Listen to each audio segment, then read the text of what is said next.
ఫట్ ఫట్ స్వాహ ఫట్. ఇతనే అన్నా, నేను చెప్పిన చేతబడి చలమయ్య. శత్రువు పేరు చెబితే చాలు ఇట్టే చేతబడి చేసి పారేస్తాడు. రామ్ హ్రూం ఫటక్ జటక్. అవును సార్, పేరు చెప్పి పేటిఎంకి మనీ ట్రాన్స్ఫర్ చేయండి చాలు, ఫసక్. అయినా ఈ సెల్ ఫోన్ కాలంలో చేతబడులేంటయ్యా, ఇవన్నీ జరుగుతాయా? భలేవారే సార్, యాగాలు చేసి లీడర్లు ఎలక్షన్లో నెగ్గడం లేదా ఏంటి? సిన్సియర్ గా యాగం చేస్తే సీఎం కూడా అవ్వచ్చు.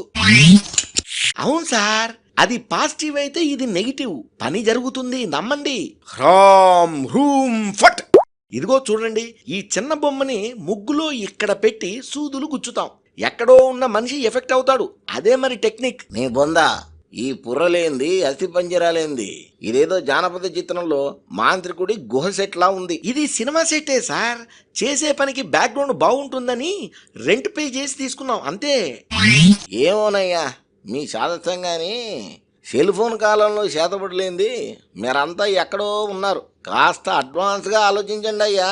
భలేవారే సార్, మేము చాలా అడ్వాన్స్డ్గా ఉన్నాం. ప్లే స్టోర్ లో మా చేతబడి యాప్ కూడా ఉంది చూడండి. డౌన్లోడ్ చేసుకుని ఎక్కడి నుంచైనా చేతబడికి ఆర్డర్ ఇవ్వచ్చు. ఎవరిని చేయాలి ప్రయోగం? ఏం చేస్తే నీకు ఉపయోగం? నే చెబుతాను ఉండండి. ఎలక్షన్ లో అయిన అపోనెంట్ అప్పారావు నియోజకవర్గంలో అతని జోరు చాలా ఎక్కువగా ఉంది. ఎలక్షన్ క్యాంపెయిన్ ఎంత చేసినా, మందు పోసినా, మనీ ఇచ్చినా అన్నీ తీసుకుని ఓటు మాత్రం అప్పారావుకి గుద్దేశారని మా డౌట్. మరి ఎలక్షన్ అయిపోయాక ఇప్పుడు వచ్చారేంటి? ముందే వస్తే ఏదైనా చేసేవాళ్ళంగా. అయినా ఇప్పుడు అప్పారావుకి ఏం జరిగినా మీ అన్నగారిని మూసేస్తారు సార్ జనం. అందుకే మరి ఇది తెచ్చాను. ఏంటిది? ఇది మినీ ఈవీఎం. మినీ ఈవీఎమ్మా? అదే సార్, మినీ బొమ్మని ముగ్గులో పెట్టి అసలు మనిషిని ఎఫెక్ట్ చేస్తామన్నారు కదా. అవును, అయితే ఆల్రెడీ జనం ఓట్లేసేశారు.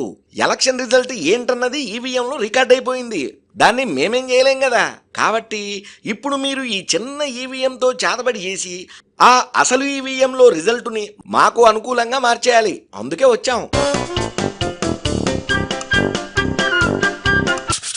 మీ బొంద, చేతబడి అన్నది నిజమే అయితే అసలు ఎలక్షన్ జరుగుతున్నప్పుడే ఈవీఎంలకి చేతబడి జరిగిపోయి ఉంటుంది. అక్కడ మా గురువు గారి కంటే పెద్ద మాంత్రికులు ఉన్నారు. ఈయనేం బీక్తాడు ఇప్పుడు.